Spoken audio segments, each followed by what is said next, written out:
जय शिवराय मित्रांनो. छत्रपती संभाजी महाराजांच्या मृत्यूपासून गुढीपाडवा हा सण साजरा केला जातोय. तसेच संभाजीराजांच्या मृत्यूनंतर आनंदोत्सव म्हणून ही गुढी उभारली गेली असे मेसेजेस आपण सोशल मीडियावर नक्की पाहिले असतील. तर मित्रांनो, आपण पाहूयात यामागचं खरं सत्य काय आहे. सर्वप्रथम छत्रपती संभाजी महाराजांच्या मृत्यूनंतर गुढी उभारली गेली ही पूर्णतः चुकीची गोष्ट आहे. कारण गुढीपाडव्याचा उल्लेख आपल्याला त्यांच्या मृत्यू आधीही सापडतो. फाल्गुन अमावास्येच्या दिवशी छत्रपती संभाजी महाराजांची औरंगजेबाने तुळापूरच्या मुक्कामी हत्या केली आणि बरोबर त्याच्या दुसऱ्या दिवशी महाराष्ट्रभर या हत्येचे प्रतीक म्हणून गुढ्या उभारण्याची आज्ञा दिली. या औरंगजेबाच्या आज्ञेप्रमाणे संभाजी महाराजांच्या हत्येचे प्रतीक असणारी गुढी, ज्याच्यामध्ये गुढीवर उलटा टांगलेला तांब्या हा संभाजी महाराजांच्या मस्तकाचे प्रतिनिधित्व करतो, अशी गुढी लोकांनी उभारावी लागली त्यांना. आणि नंतर हीच परंपरा महाराष्ट्रात रूढ झाली. ही परंपरा रूढ करण्यात ब्राह्मण मनांची औरंगजेबाला मदत झाली, असा इतिहास व्हॉट्सअप, फेसबुक आणि यूट्यूबच्या माध्यमातून काही लोक पसरवत आहेत. मित्रांनो, आजच्या या व्हिडिओमध्ये आपण पाहूया ते जे सांगतात ते खरं आहे का, आणि जर खरं नसेल तर त्या असत्याचा संपूर्ण पर्दाफाश करूया. पण त्याआधी जाणून घेऊया गुढीपाडव्याचा इतिहास काय आहे. आपल्याकडे प्रत्येक वेळी इतिहासातील एखादी घटना सांगताना त्याचा शके सांगण्याची देखील पद्धत आहे. आपण प्रत्येक वेळी पुस्तकात वाचताना असं वाचतो की छत्रपती शिवाजी महाराजांचा जन्म 19 फेब्रुवारी 1630ला झाला आणि त्याचवेळी असंही लिहिलेलं असतं की त्यांचा जन्म फाल्गुन वद्य तृतीय शके 1551ला झाला. थोडक्यात काय तर प्रत्येक घटनेबद्दल आपण जो शक सांगतो तो शक म्हणजे एक प्रकारचं भारतीय कॅलेंडर आहे. आणि हे कॅलेंडर आजच्या दिवशी किमान 1945 वर्ष जुना आहे. जसं आपण रोजचं वापरतो तर ग्रेगरियन कॅलेंडर म्हणजे जानेवारी, फेब्रुवारी वगैरे आज 2025 वर्ष जुना आहे. तसं शक हे देखील एक कॅलेंडर आहे आणि जेवढा जुना शक आहे तेवढाच जुना आहे गुढीपाडव्याचा इतिहास. कसा ते सांगते. महाराष्ट्रावर सर्वात अधिक वर्ष सलग राज्य करणारे घराणं म्हणजे सातवाहनांचे घराणं. या सातवाहनांनी महाराष्ट्रावर 460 वर्ष राज्य केले. महाराष्ट्राबरोबरच आजचा गुजरात, मध्य प्रदेश, कर्नाटक आणि तेलंगणामधला काही भाग यांचा देखील समावेश होता. या सातवाहनांच्या राज्यात होता समावेश. पण भारतावर आक्रमण करणाऱ्या शकांनी भारतात आल्यानंतर सातवाहनांना मोठ्या प्रमाणात आपलं राज्य गमावं लागलं. आजच्या महाराष्ट्रातला अगदी छोटासा भाग असलेला सातारा, पुणे अशा परिसरातच सातवाहनांची सत्ता राहिली.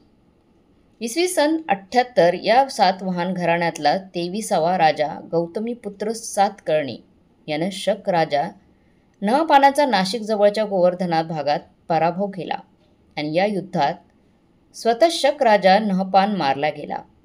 पुन्हा एकदा सगळ्या भागावर शकांचा पराभव होऊन सातवाहनांची सत्ता स्थापन झाली आणि या विजयाचे प्रतीक म्हणून दुसऱ्या दिवशी महाराष्ट्रभर लोकांनी आपल्या दरवाजामध्ये विजयाचं प्रतीक म्हणून गुढ्या उभ्या केल्या. त्या दिवसापासून गौतमीपुत्र सातकर्णी यांनी एक नवीन कालगणनेची सुरुवात केली. ती म्हणजे शालिवाहन शक. ही घटना इसवी सन 78ला घडली. म्हणून आत्ताच्या ग्रेगरियन कॅलेंडरप्रमाणे असणाऱ्या 2025मधून 78 वजा केले तर येणारं वर्ष हे शालिवाहन शक असतं. ही गुढी म्हणजे एक प्रकारचा विजयध्वज आहे. या गुढीवर असणारा तांब्या, कडुनिंबाची फांदी, साडी किंवा रंगीत कापड हे सगळे भारताच्या कृषी संस्कृतीचे प्रतीक आहेत. म्हणजे ज्या दिवशी गौतमीपुत्र सातकर्णी याने नहापानाचा पराभव केला त्या दिवसापासून पहिला शक सुरू झाला.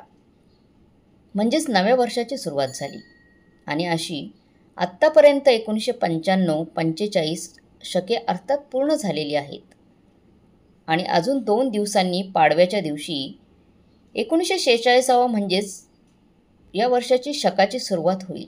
म्हणजेच तुमच्या आमच्या घरामध्ये गुढ्या उभारून पोळ्या करून साजरा केला जाणारा गुढीपाडवा हा सण किमान 1945 वर्ष जुना आहे. एखादा व्हॉट्सअपवरचा मेसेज वाचून, यूट्यूबवरचा व्हिडिओ बघून संभाजी महाराजांच्याबद्दल भावनिक होऊन आपल्या संस्कृतीमधला महत्त्वाचा असा हा सण साजरा करणं थांबवायची काहीही गरज नाही आहे. आणि मित्रांनो, औरंगजेबाबद्दल सांगायचं तर तो भारताचा शत्रू होता. भारताच्या कॅलेंडरप्रमाणे तो कोणत्याही गोष्टी करत नव्हता. संभाजी महाराजांच्या हत्येबद्दल म्हणाल तर संभाजी महाराजांची हत्या करायचा आदेश त्याने किमान 8 दिवस अगोदरच दिला होता, म्हणजे फाल्गुन कृष्ण सप्तमीला.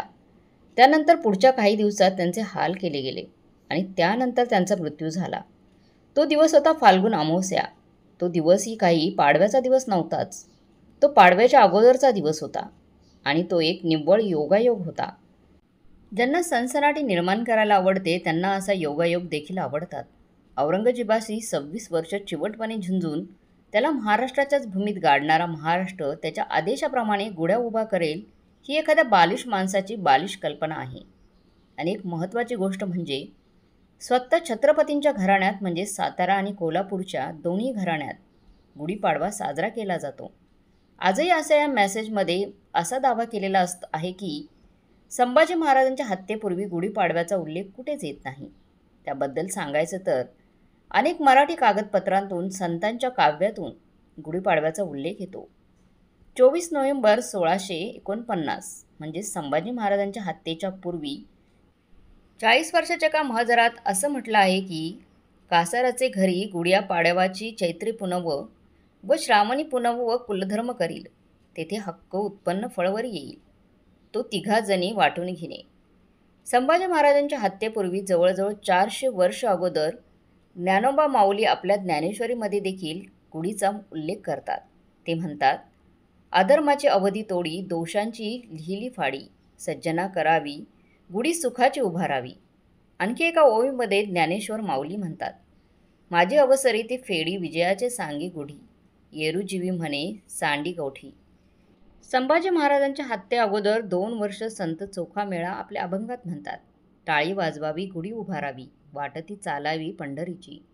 तुकाराम गाथेतील एका अभंगात संत तुकाराम महाराज म्हणतात, पुढे पाठविले गोविंदे गोपाळा देऊनी चपळा हाती गुढी. एवढंच काय गुढीची परंपरा महाराष्ट्राबरोबरच कर्नाटकात देखील साजरी केली जाते.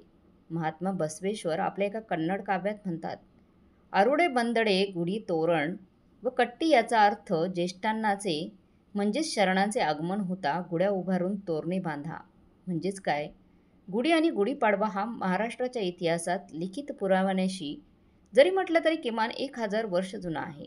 त्यापूर्वी वर आम्ही म्हटल्याप्रमाणे शक राजा नहपानाचा पराभव झाल्यापासून महाराष्ट्रात गुढी उभारण्याची परंपरा आहे, पण त्याचे समकालीन उल्लेख आज आपल्याजवळ नाहीत. पण त्यामुळे छत्रपती संभाजी महाराजांच्या हत्येशी गुढीपाडव्याचा संबंध ओढून ताणून जोडणे हे एक प्रकारे समाजात विष कालवण्याचं काम आहे.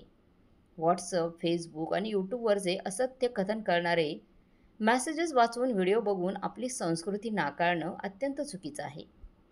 त्यामुळे या पाडव्याला असत्याचा धिक्कार करूया आणि सत्याची गुढी उभारूया. व्हिडिओ आवडला तर व्हिडिओला लाईक करा आणि आपल्या मित्रांना, नातेवाईकांना हा व्हिडिओ पाठवायला अजिबात विसरू नका. व्हिडिओ व्हॉट्सअप, फेसबुक आणि इतर ठिकाणी जरूर शेअर करा, कारण जिथे चुकीचा मेसेज फिरतात तिथे हा खरं सांगणारा मेसेज देखील पोहोचला पाहिजे. मित्रांनो, पुन्हा भेटूया पुढच्या व्हिडिओमध्ये. तोपर्यंत जय हिंद, जय महाराष्ट्र.